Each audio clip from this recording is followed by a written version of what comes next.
It's not safe no more. We can assure the community that there's not vinyl chloride entering their communities. Then why are there so many people feeling these various symptoms of bloody noses or difficulty breathing, bronchitis? That's a hard question to answer. We're talking about one of the most blatant releases of a mixture of some of the most toxic chemicals that we've seen in America. I feel like now I have a duty to warn other communities. If my daughter has to watch me die of cancer, at least it saves someone else.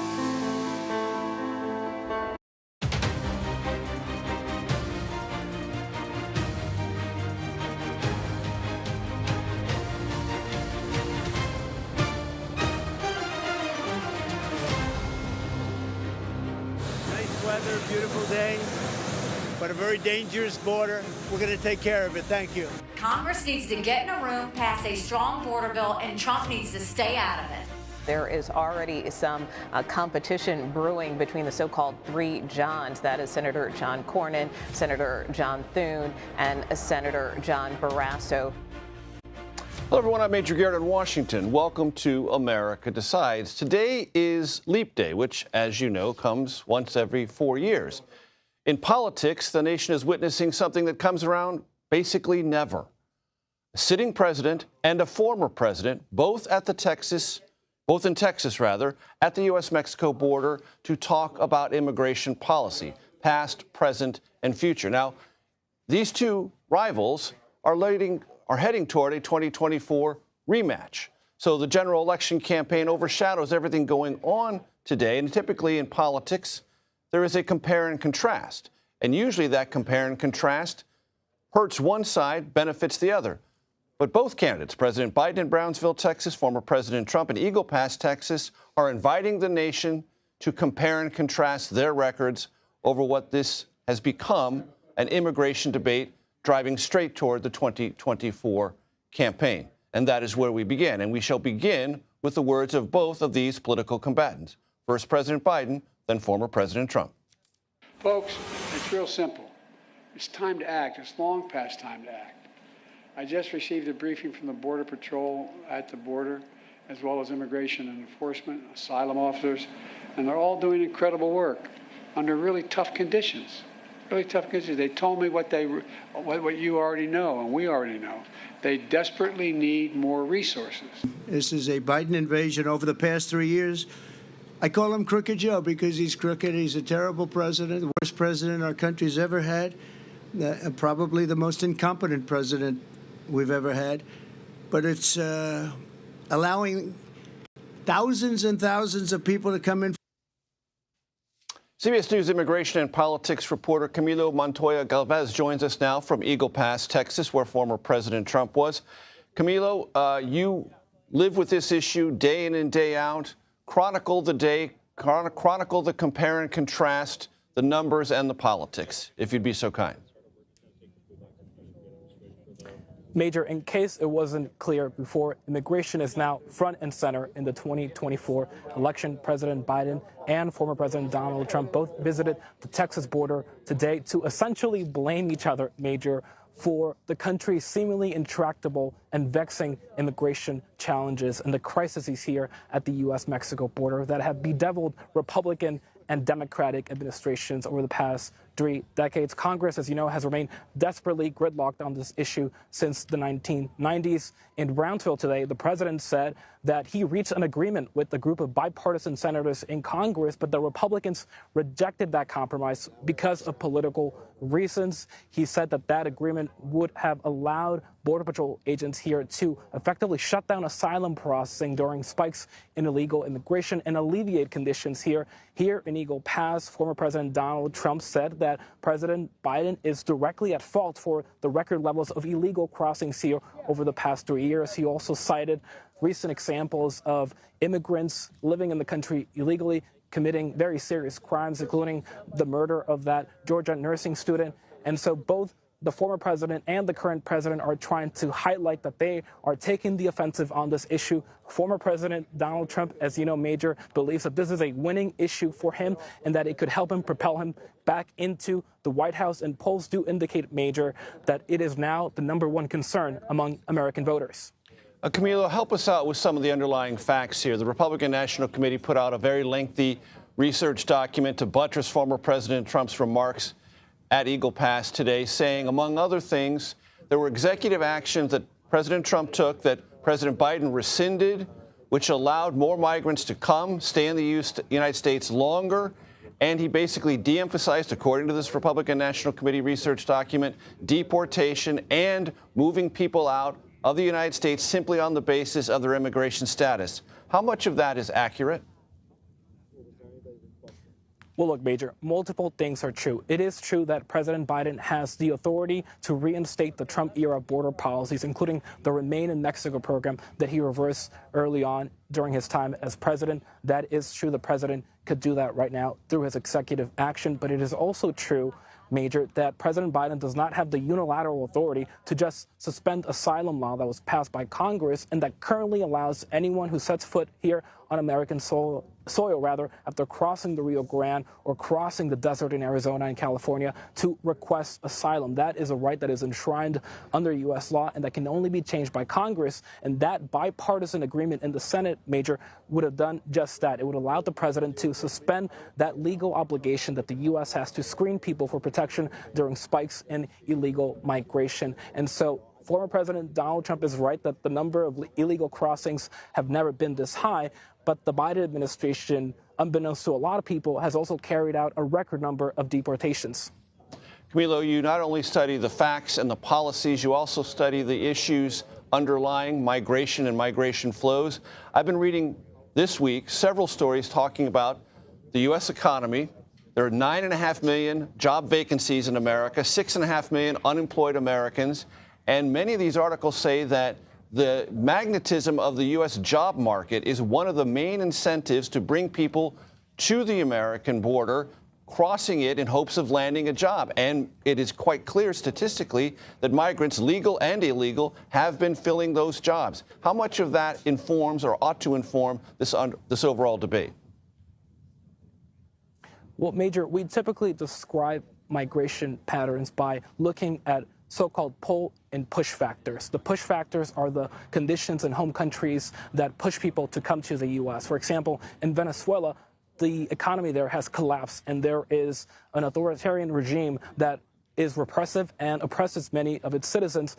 And 7 million people have left that country over the past 3 years. Many of them are coming here to the U.S. border. But you also have the pull factors that attract people. One of them is that the asylum system is massively backlogged and cannot properly and quickly adjudicate who has a valid claim and who does not and who deserves to be deported. That attracts migration because people are able to stay here, Major, for an indefinite period of time.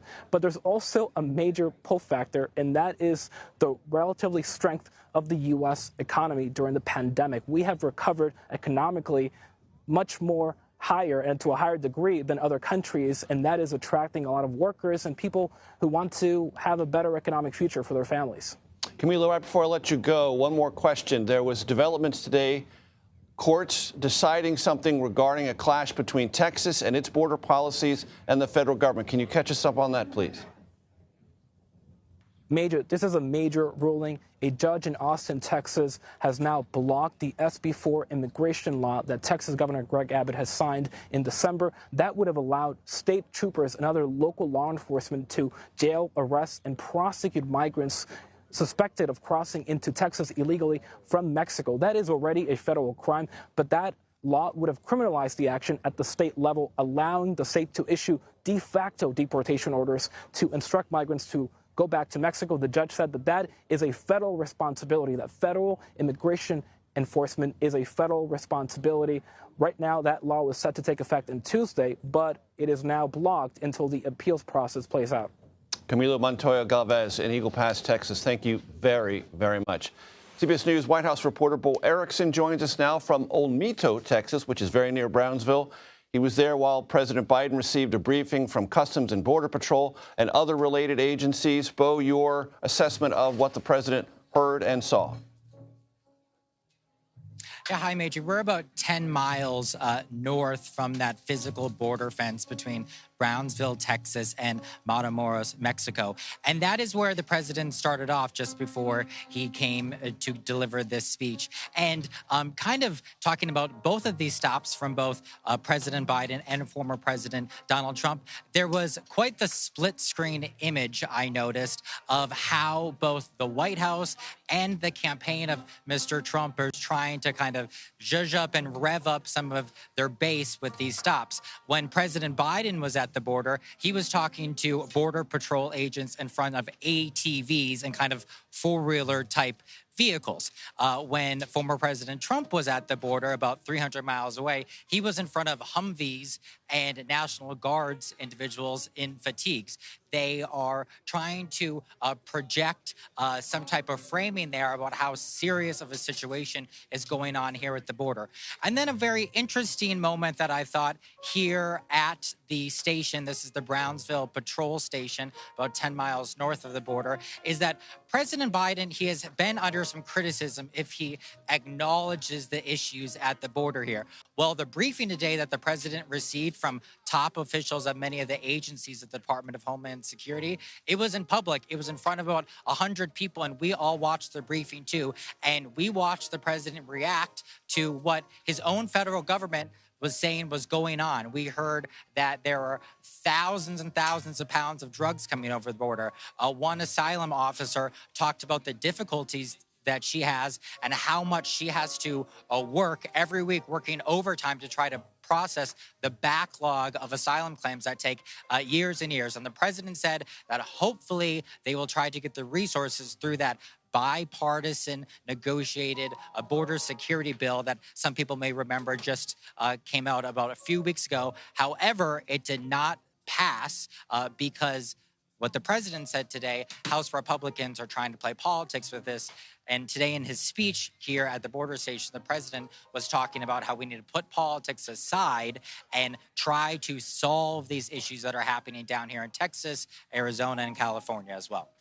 Well, presidential events with public briefings like that rarely result in surprises for any president. There was no surprise for President Biden. He was told that they need more resources. He came to the border to emphasize the point that he is asking Congress for more resources. He will do so again, undoubtedly, next Thursday at the State of the Union address. But it is worth pointing out that everyone the president talked to did say you can change things through executive policy, but unless there's more people power and resources, they're still going to struggle.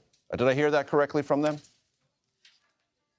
Yeah, this seems to be a personnel issue at the forefront here. And what that actually means is funding that needs to come from Congress. And so the president really today, he didn't really try to lash out at former President Trump, but tried to invite him in, only mentioning him one time, saying, let's pass the bill, because he knows it's the toughest border security bill that many people have seen in decades.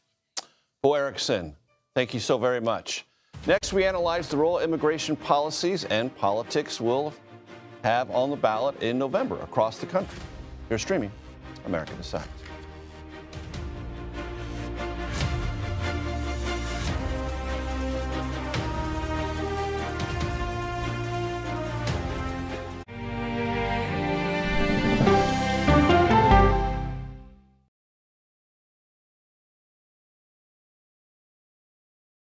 Well, let me start with this.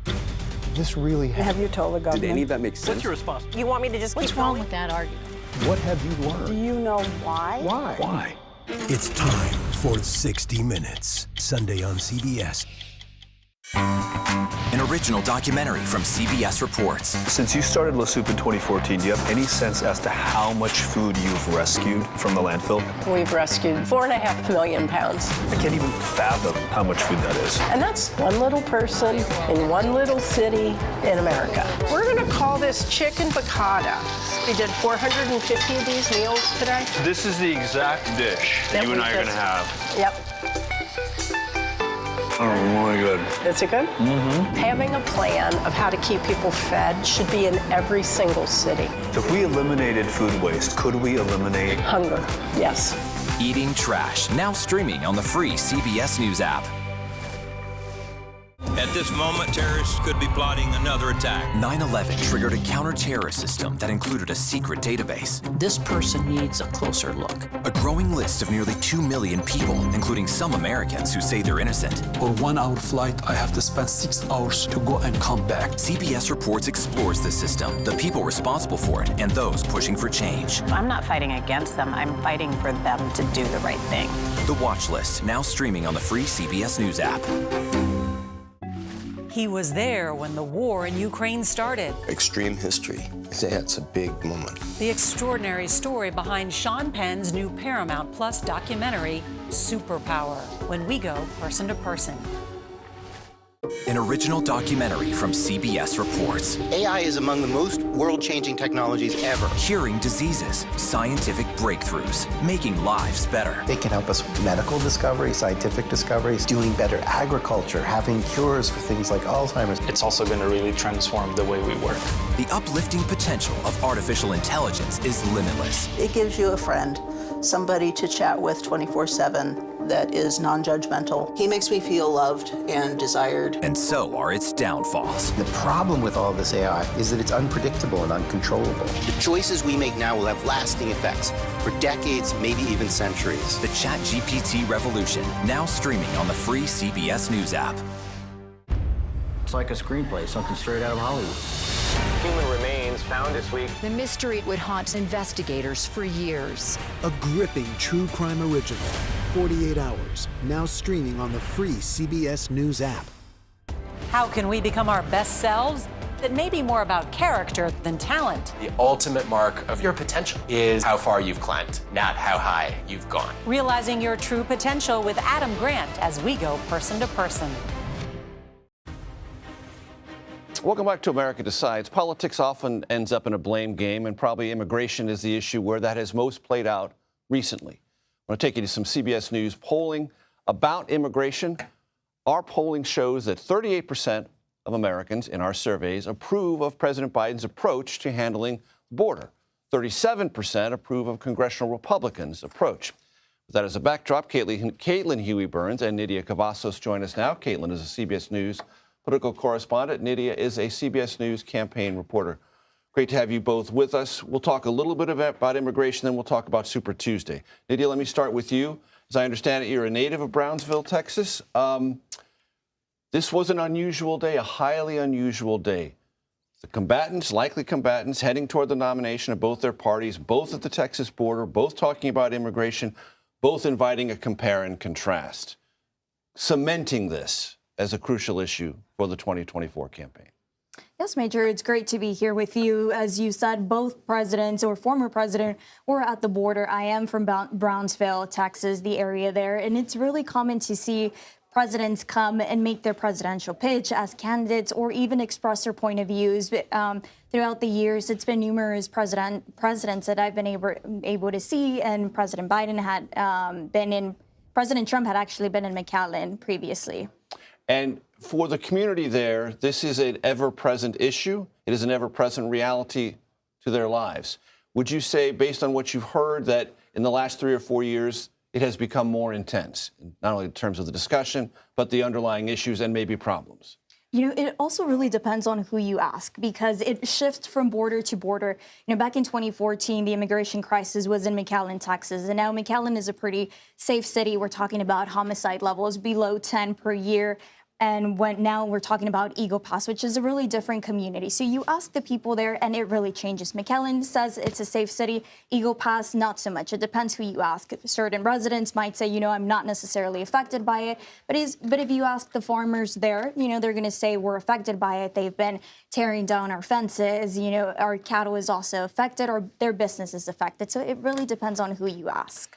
Caitlin, it strikes me that this day is not so much a prelude to Super Tuesday, but a prelude to Super Thursday, which is the State of the Union, and a moment for President Biden, to whatever success he may or may not enjoy, set the terms of debate. Yeah, exactly, and kind of acknowledge what he has been doing or trying to do on certain big-ticket items that will also be big-ticket items in the presidential election in November. You saw him earlier in the week talking to law enforcement, for example, addressing the issue of crime. Here, you have him addressing the border, which Nydia and I know from covering the campaign We've been in states that are miles and miles and miles away from the border, and yet Republican voters that we are talking to, and independents and some Democrats, name it as their top Iowa, concern. New Hampshire, South Carolina, it doesn't matter where you go. Very far away. Yep. No border state, really. Texas, obviously, is voting Super Tuesday, but the other contests have been far away from the border, and yet it's been such an issue. And Democrats are having to grapple with how to address it, and they've kind of taken a page from New York and the special election with Tom Suozzi addressing this issue head-on instead of trying to hide from it. So Democrats here with Biden trying to do basically arguing that bipartisan compromise gives Democrats almost nothing on their side of the ledger for immigration. It's almost entirely written by Republicans. Why won't you take yes for an answer? Exactly, significantly, because you and I have covered immigration for a long time on Capitol Hill. This does not include a pathway to citizenship, which has always been a Democratic priority. And that's what Democrats have been pushing, too, is, look, we gave up a lot here. And we've covered Nikki Haley, too, and she's actually pointing the finger at Trump as much as Biden as well. Nydia, you have been traveling all over the country with Nikki Haley. What are her expectations, or how is she trying to align them or set them up for Super Tuesday? Well, as far as Super Tuesday, you know, it's a question many of us are asking. Nikki Haley has been asked numerous times, are you staying in the race? Are you planning to drop out? And as far as Super Tuesday, she has said she's staying in the race because she wants to see more states vote. She says that Americans have the right to be able to express their vote, to be able to cast their ballot. And in her words, she said, America doesn't do coronation. So it's a call out to the media, which she has always said, you know, you guys need to stop saying that former President Donald Trump is a presumptive nominee. So she says we need to wait and see. And that's the plan that she has so far. She has not committed beyond any other states, beyond Super Tuesday or Georgia. In fact, she was asked yesterday during a gaggle, and we asked her, are you committing to Georgia, given that she had previously announced a leadership team, to which she was visibly irritated. And she said, we need to let Super Tuesday happen, and we need to let these states vote. And I saw something that came out from the Haley campaign about Utah. Do they have some prospects that they feel somewhat positive about there? They do feel positive about Utah, and I'm basing this off of conversations I've had with officials in her super PAC, the super PAC that has been supporting her SFA fund, and they say that Utah is a much friendlier voting bloc than what she was facing in South Carolina or Iowa, for example. Now, if we ask Haley and her campaign what states are they planning on winning, we don't necessarily get an answer. Caitlin, one state does not a nomination make. So, yes, you can be optimistic about Utah, but the die is pretty well cast for Nikki Haley, is it not? And Haley has been making the argument over the past several weeks, look, let the states vote. Well, what happens when those states do vote and they vote for Donald Trump? And you're a 30%er or a 40%er tops. Exactly. And she's been making the case, look, I'm the opposition candidate. If you are opposed to Donald Trump and to Joe Biden, vote for me. This is also a game of delegate math, right? She has been trying to collect as many delegates as she can. But if you are not able to win a state, how can you present a winning argument? Her whole argument has been about electability in the November election. Her campaign has told us that is, central to their pitch. This is about November, not the primary. You have to get through a primary in order to compete in November. Caitlin Huey-Burns, Nydia Cavazos, thank you so very much. The race to replace Mitch McConnell's leadership for Senate Republicans, well, that is already underway. Next, who thinks he has what it takes to replace McConnell? You are streaming America Decides.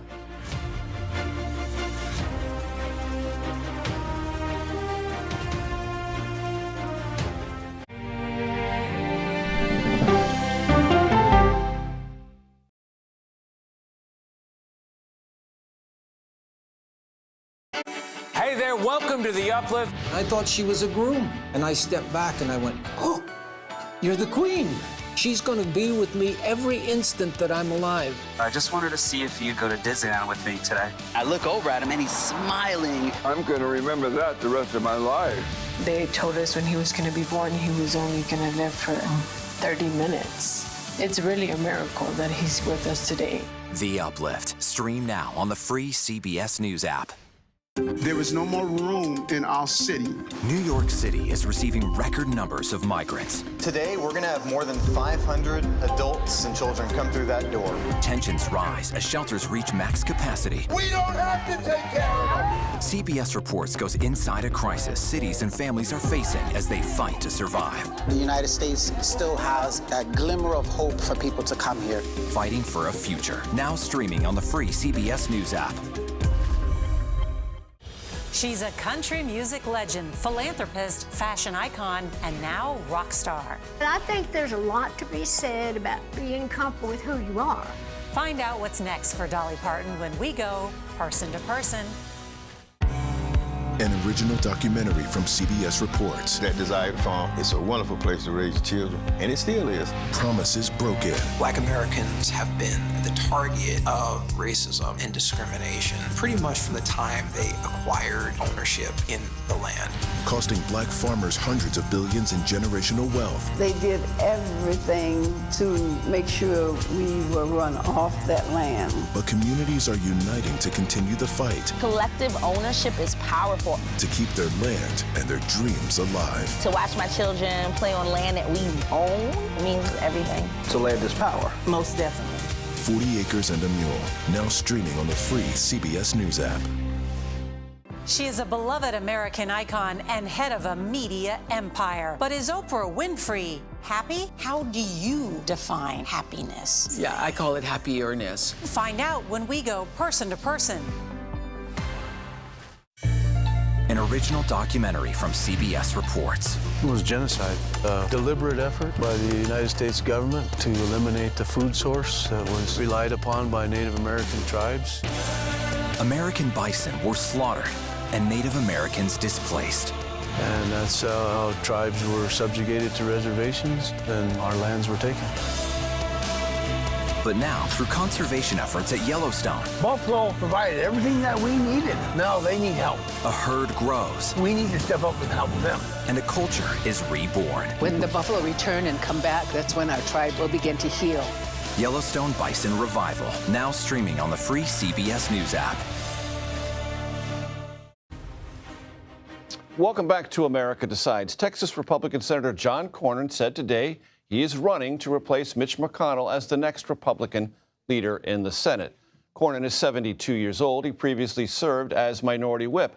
Cornyn said the Senate is broken, and he said he intends, if he's elected Republican leader, on having a, quote, major role in fixing it, unquote.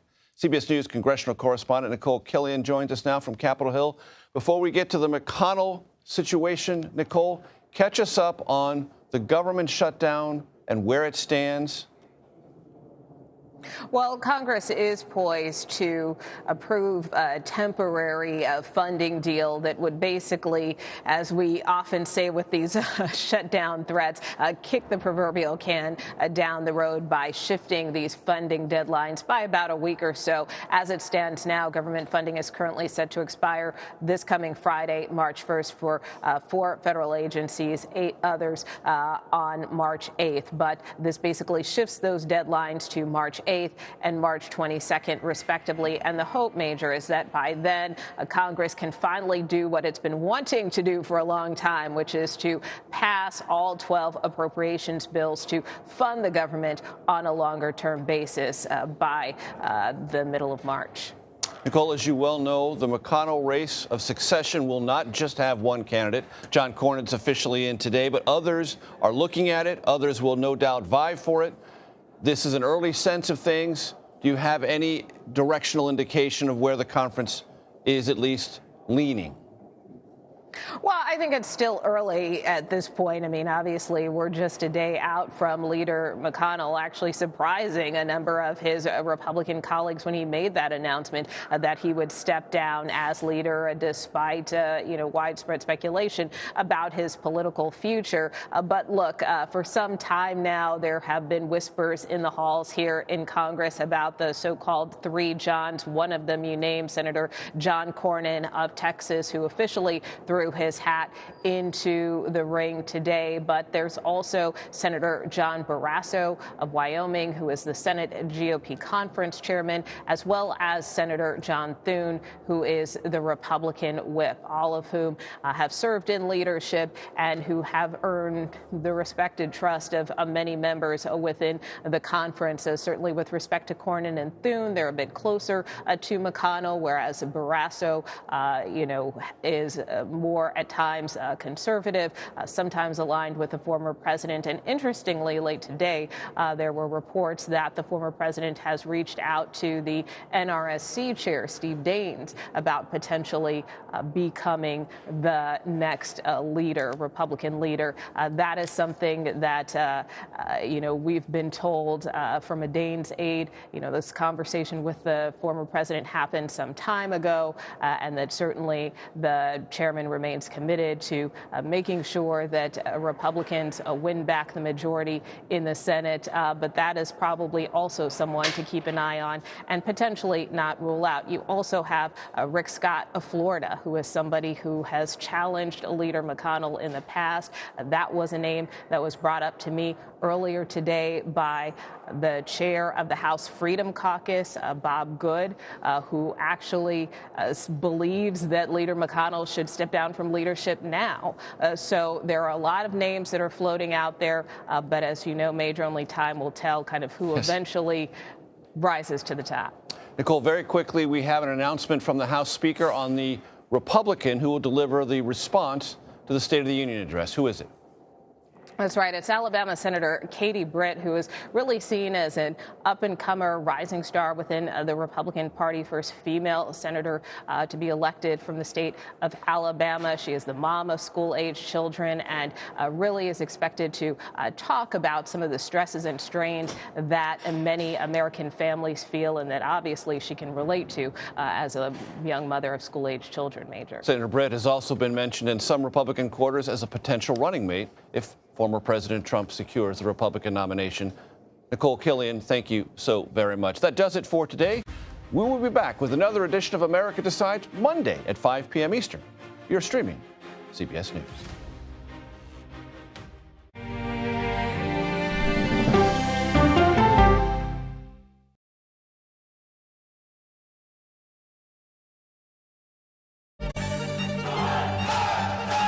Original documentary from CBS reports tensions rising between a powerful country and a vital island. The supply of this technology came grinding to a halt. The world would grind to a halt. Absolutely. As Taiwan faces threats